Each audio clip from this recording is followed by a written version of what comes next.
allow me to elaborate on MTI's plans for the energy, R&D, and tourism sectors in support of the transformation that we are seeking at a larger level in our economy.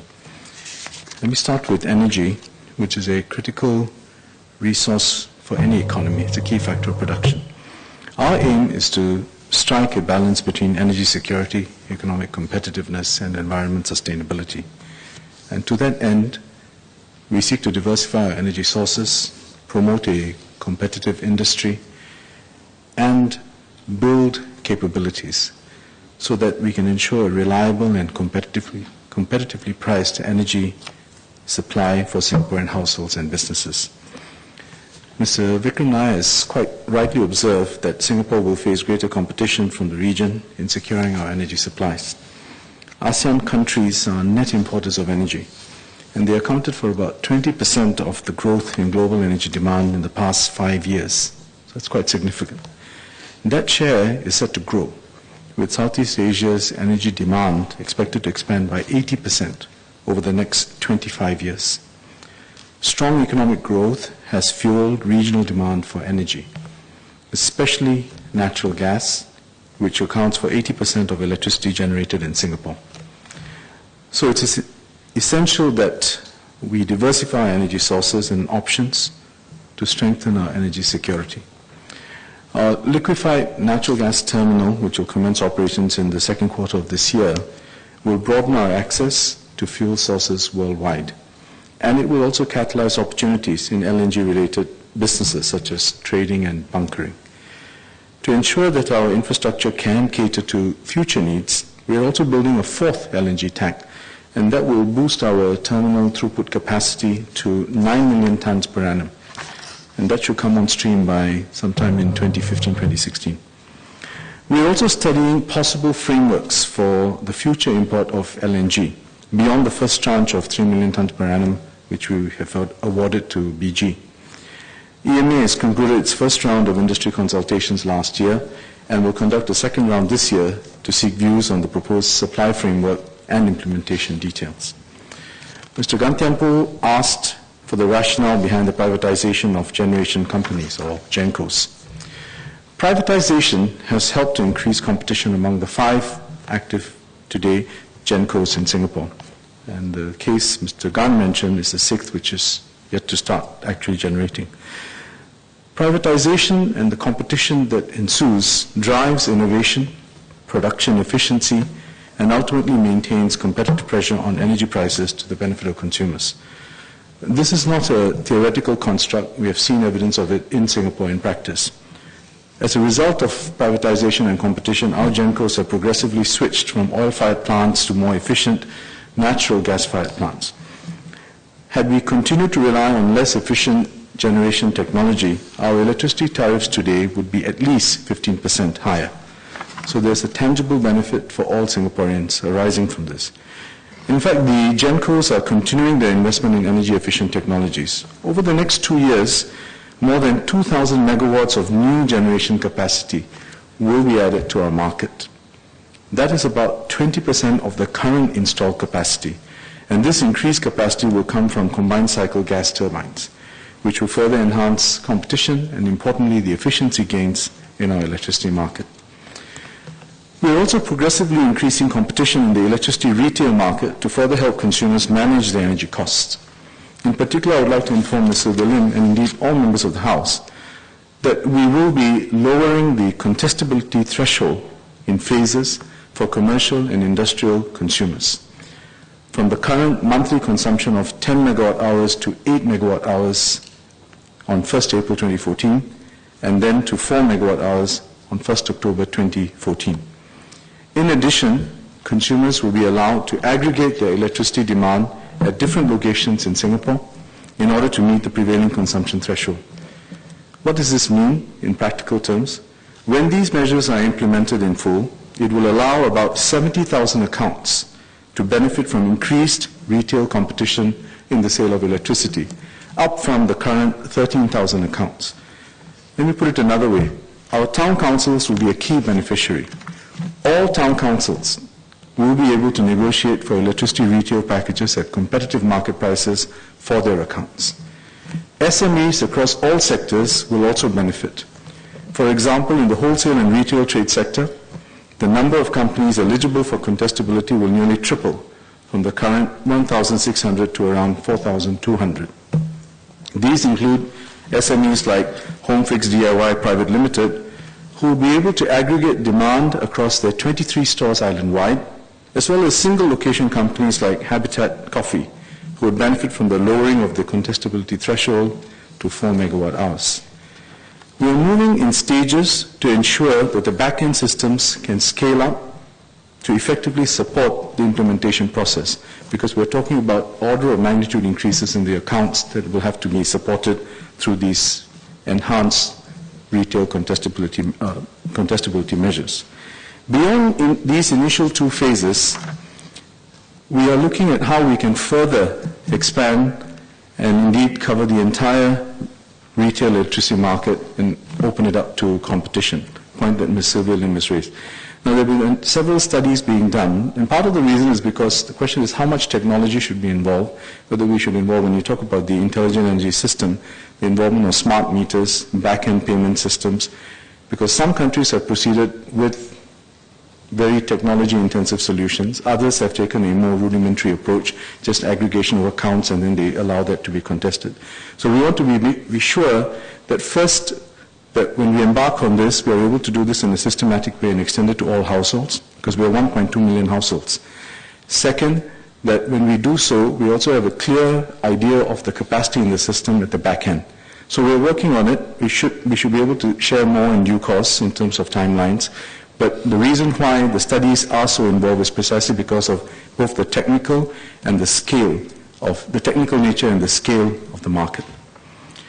Notwithstanding these efforts, we recognize that energy costs may still be a cause for concern for some households. So our policy is to allow the price of our energy to reflect its true cost and not to subsidize energy consumption, which would be wasteful and unsustainable.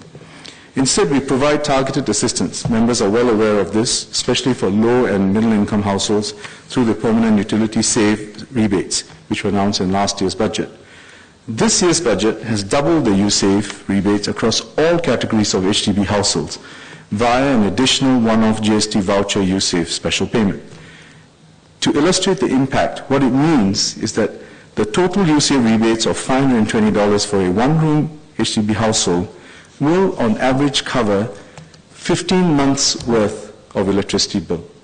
In other words, effectively, it is more than fully covered. For a two-room household, it will be the equivalent of 10 months. For a three-room household, 6 months, and for a four-room household, 4 months. So these U-Save rebates are substantial and will go a long way in helping our households cope with increases in energy costs. And of course, they can respond to the price signal by modifying their electricity consumption behavior as well. Looking ahead, a key thrust of our energy strategy is to build capabilities and encourage innovation in the evolving energy sector. As Mr. Lim Biao-Chuan has pointed out, it is critical that we build up our manpower capacity and capabilities to support the continued growth in the power sector. To that end, EMA is currently working closely with the industry and stakeholders to implement and supplement the recommendations of the Power Sector Manpower Task Force. This was released earlier this year. The power sector in Singapore will need around 2,400 technical professionals over the next 10 years. So to rebrand the power sector and attract fresh talent, we have worked with industry players and other stakeholders to offer scholarships to students from ITEs, polytechnics, and universities. Such scholarships have allowed youths like Nathaniel Tan and Aloysius Lin, both recipients of Senoko Energy's inaugural ITE scholarships, to pursue meaningful career opportunities in the power sector. Over the next 10 to 15 years, we will need more young Singaporeans like Nathaniel and Aloysius to join their more experienced colleagues in assuming key technical and leadership positions in the power sector. There is an opportunity, and we're trying to encourage more young people to take it seriously and to pursue careers in this quite rewarding sector. Separately, Mr. Ee Jen Jong has asked about greater support for the adoption of renewable energy in Singapore. Madam Chair, while we are supportive of efforts to promote renewable energy, firstly, we must note that there are inherent limitations to its applicability to Singapore's circumstances, given the current state of technology. Firstly, Singapore is alternative energy disadvantaged because of our size, our climate, and our geography, which significantly constrain the scope to deploy renewables. The costs of deploying renewable technology systems are still relatively high today compared to energy from the grid. Moreover, these sources are intermittent, variable, and hence cannot generate baseload electricity reliably. So we do not subsidize the consumption of renewables. Mr. Yee is asked, why can't we consider feed-in tariffs like the Germans have? Well, in fact, the Germans are actually scaling back their feed-in tariffs now. And the reason is simple. It's not because they're not scaling back because they have attained their clean energy objectives. What they have realized is that having spent billions of euros, they have found that it is actually an inefficient way of getting the industry or the clean energy sector moving, and in particular in the context of solar power. So what has instead happened is there's been a large-scale importation of low-cost photovoltaic cells and panels from China, from low-cost manufacturers there. So we have to look at it in context. Subsidizing consumption is likely to give us wrong outcomes. What we have chosen to do, however, is to work with industry upstream, investing in research, development, and demonstration projects. This is materially different. Although Mr. Yee seems to think they're the same, they're not. Because when you invest upstream, you're talking about working on measures to enhance the economic feasibility and viability through technology advancement, which will then make its adoption a natural consequence from an economic point of view, as opposed to subsidizing consumption, which masks the true costs and leads to suboptimal outcomes.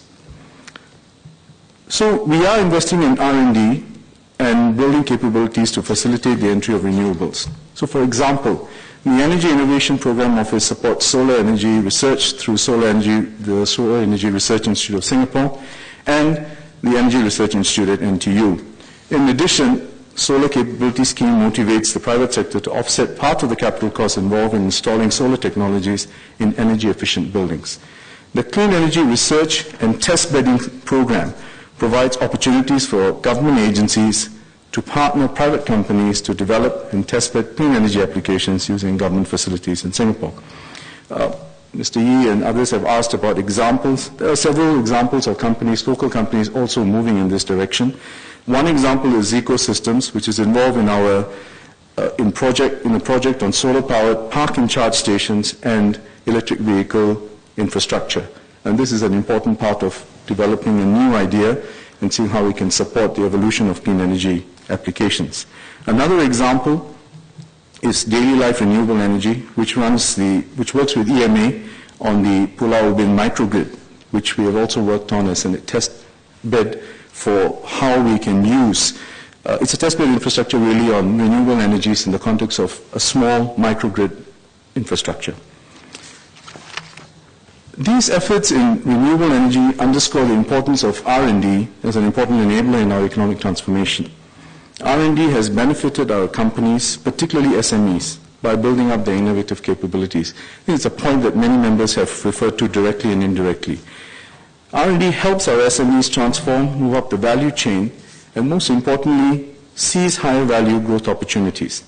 We have seen a growth in the number of SMEs involved actively in R&D. Ms. Jessica Tan has asked this question, and business expenditure on R&D by SMEs has grown at a CAGR, compound annual growth rate, of 3% between 2001 and 2011 to reach $551 million in 2011. Our SMEs also benefit from R&D tie-ups with multinational corporations through intra-industry collaborations such as the A-Star Aerospace Program and the Industry Consortium in Industrial Coating and Packaging, ICAP. So this is an ecosystem within the industry where the big companies and our SMEs work together. By integrating across the R&D value chain, SMEs and MNCs can leverage and build on each other's capabilities. In the Infocom technology area, which Ms. Jessica Tan highlighted, SMEs are supported by A-Star's newly established Business Analytics Translational Center, BATC. BATC builds capabilities in SMEs by involving them in its user-led innovation projects and gearing SMEs for growth. By leveraging on technologies developed from the BATC, SMEs can add analytic solutions to their suite of capabilities that are being offered. Further, we are committed to enhancing the transfer of technologies to SMEs and providing support for commercialization. About 70% of A-Star's licensing deals are executed with SMEs. We have seen an increase in the successful commercialization of R&D efforts. Today, ETPL, Exploit Technologies Private Limited, the commercialization arm of A-Star, has granted over 400 licenses for A-Star technologies, with the possibility of more than $500 million of new commercial revenues for licensees. It has also spun off more than 40 startup companies. To help our SMEs enhance their competitive edge, A-Star provides technical advice, technology road mapping, and secondment of A-Star researchers to SMEs through its GetUp program. Since its inception in 2003, GetUp has helped more than 400 SMEs, and over 400 research scientists and engineers have been seconded to more than 240 companies through this program. Just to give you one example, PJI Contract, a local company that specializes in industrial flooring, waterproofing, and surface protection. It is through GetUp, PJI Contract was matched to a nano titanium dioxide technology from A-Star, which it licensed and developed into new products, such as the Delta Nano Hygiene Spray. Over 10% of its sales revenue in 2012 can be attributed to the GetUp program and the specific initiatives. We are also introducing the Technology Adoption Program, TAP, to make technology enhancement more accessible to companies, particularly SMEs, a point that Ms. Jessica Tan and other members have stressed. Through this $51 million program managed by A-Star, we will introduce a team of experienced intermediaries to link companies up with the solution providers from the public and private sectors who can best meet their productivity needs. In the picture there, on the left at the top, is Mr. Xiao Yit-Yu.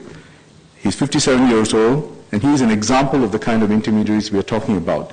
He has worked in EDB for 9 years and A-Star for 20 years, and he has a rich technical knowledge as well as a deep understanding of industry needs. In the last 3 years, he engaged over 250 companies to address their technology needs, and this resulted in more than 180 collaborative projects. Intermediaries like Mr. Xiao will work with A-Star's research institutes, Springs SME centers, as well as productivity centers and centers of innovation to facilitate this engagement. We aim to help companies achieve more than 1,000 technology adoptions over 3 years. This will be done through customization, technology transfer, training, deployment of various technologies, including ICT, RFID, and robotics.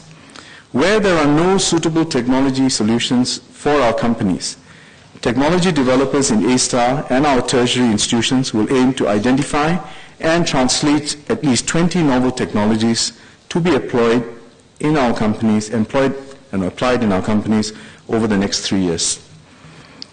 We will pilot this program in 6 sectors. It's a question of which sectors and how would we apply them.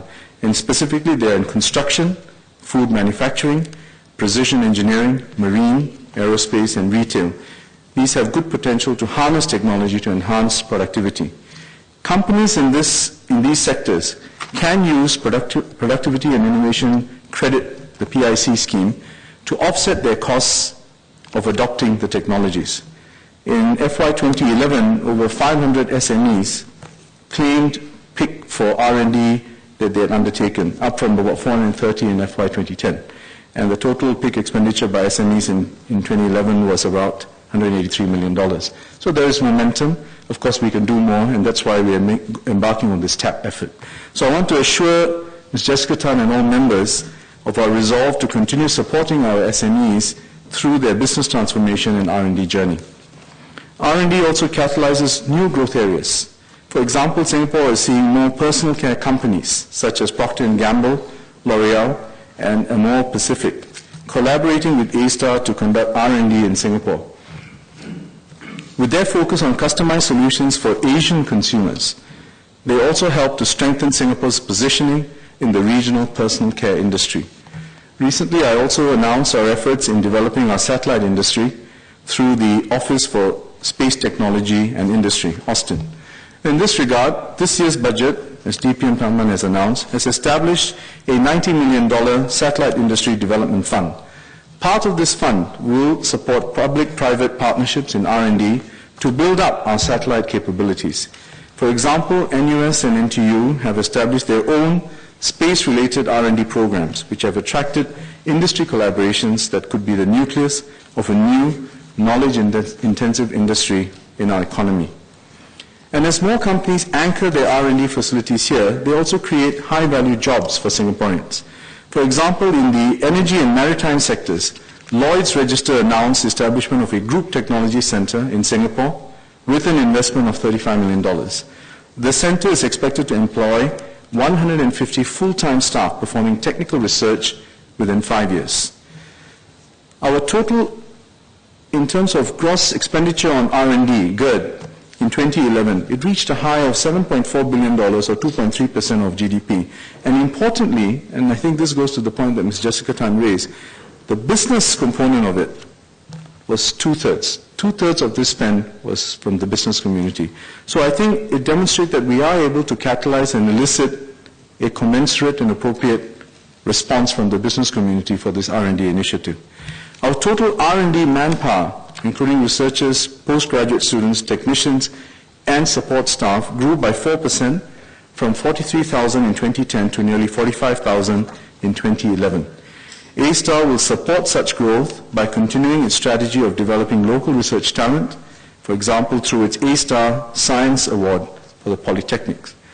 The award provides Polytechnic students with an avenue to pursue their interest in science and to encourage them to pursue a career in R&D. Ms. Chua Pei Chi was a recipient of this inaugural award in 2012. She is a final year student at the School of Engineering in Nanyang Polytechnic and has a particular interest in green technology. Finally, let me address members' questions on the tourism sector. Tourism is one example of an industry vertical where we seek economic and business transformation to achieve quality growth.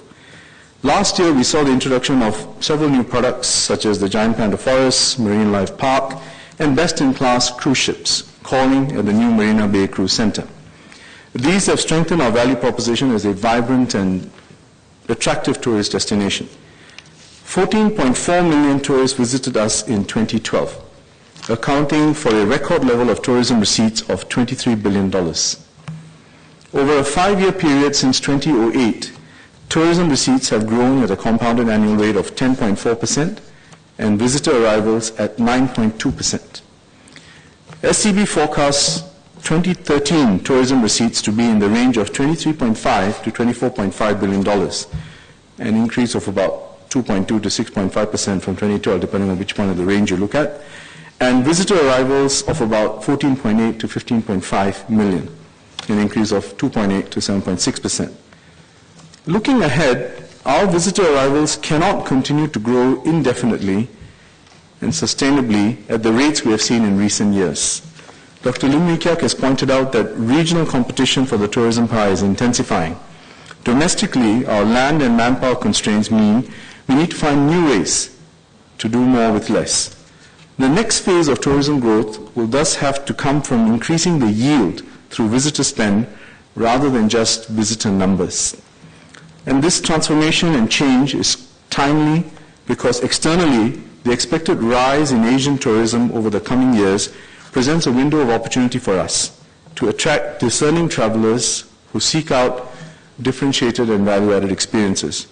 Internally, we have the essential building blocks in place to continue maintaining our edge as a premier tourist destination.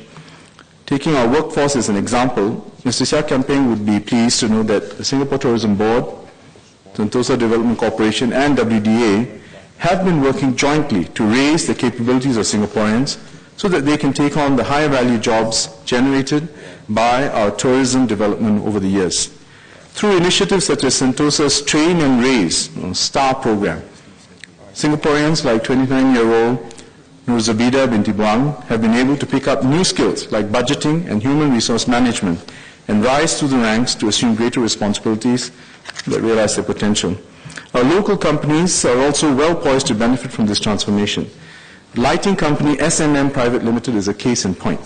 As part of the 2012 Grand Prix, SMM worked with STB and international lighting consultants to implement a lighting solution and develop a poster mesh that preserved the old Supreme Court's iconic facade amidst construction works. This is a first for Singapore with interesting future application possibilities for the company. So as we push for quality yield-driven growth, we can expect more of such opportunities for our SMEs to partner world-class players and eventually come into their own.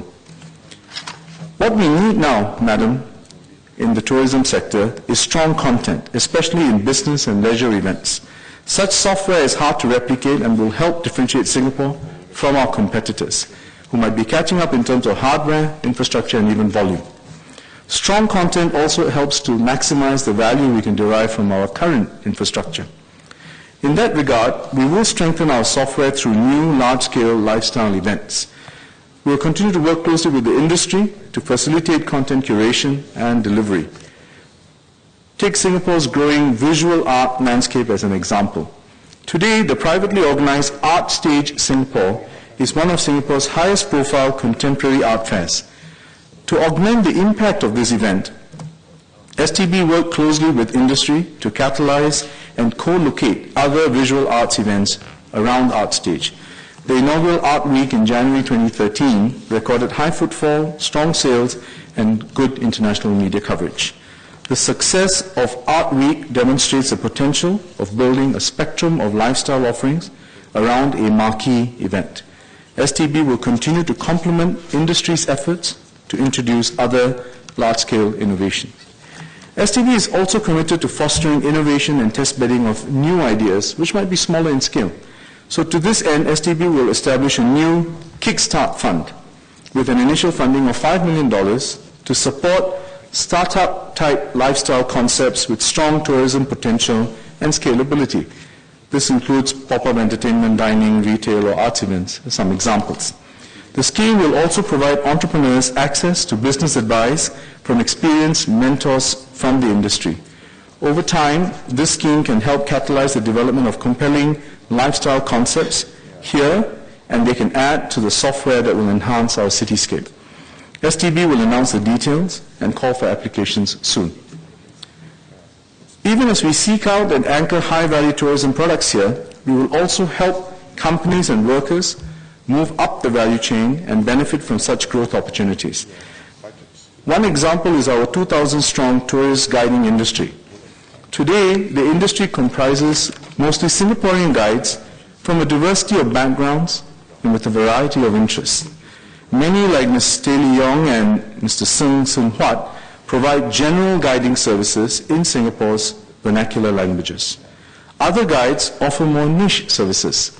For example, Madam Geraldine Low Ismail has been conducting heritage walking tours around Singapore.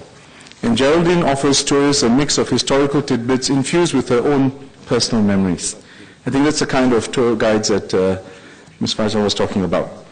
As we push for quality, yield-driven growth, opportunities abound for our tourist guides to create unique itineraries for discerning travelers who are willing to spend more for customized or bespoke experiences. This entails more targeted training, as Ms. Faisal Jamal has alluded to. STB is fully committed to working with industry on such capability development efforts, and I would encourage all stakeholders to highlight to the board any skills gaps that need redress. In the specific examples that Ms. Jamal highlighted in NLB and NHB, for example, the tourist guides that are licensed today are in general providing a guiding service to the tourists who come to Singapore. Now, if there are specific niche areas which are run by statutory boards, I think the most productive way to take the conversation forward is to see how those statutory boards can work with STB to allow these niche tourist guides to develop and provide the relevant service. STB's primary interest is to ensure that the guides are well trained, maintain a high quality, because they also receive compensation. I think if there are niche areas, then I think these are specific stat board to stat board discussions that need to take place. We will study further Ms. Faiza's specific suggestion of licensing and accreditation of niche tours according to tourist guides, residency areas, or specific focal points. Singaporeans today already enjoy a natural advantage in guiding, given our deeper and more nuanced understanding of our heritage, history, and tourism offerings. We want to enhance our capabilities in this important area, but I also want to stress we want to be careful not to unnecessarily constrain the industry with onerous regulatory or certification type requirements. So we need to find a balance, because there's also a lot of excitement and interest in the voluntary aspects, and we need to preserve that enthusiasm and vigor in this space. Other segments of the tourism sector are also keen to enhance productivity and move up the value chain, and we will support them in this journey. Hotels are evolving their business and operating models using technology and new management methods. For example, Fullerton Hotel worked with STB to refine its multi-skilling initiative. The scheme prepared Mr. Danesh Louis Chandrasekharan, a security officer, to also help with food and beverage services. Louis has benefited from his expanded roles and skills. The hotel has also benefited from the productivity gains.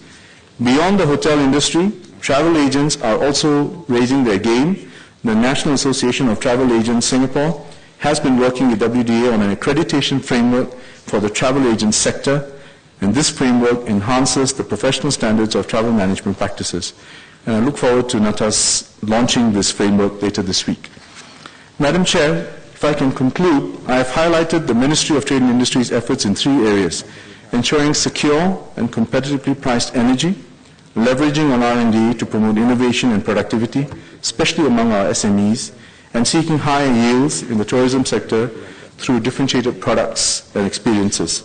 These are essential elements in support of our larger overall effort to raise productivity, attain quality growth, and achieve economic transformation. And we look forward to the support of all stakeholders in this important endeavor. Thank you.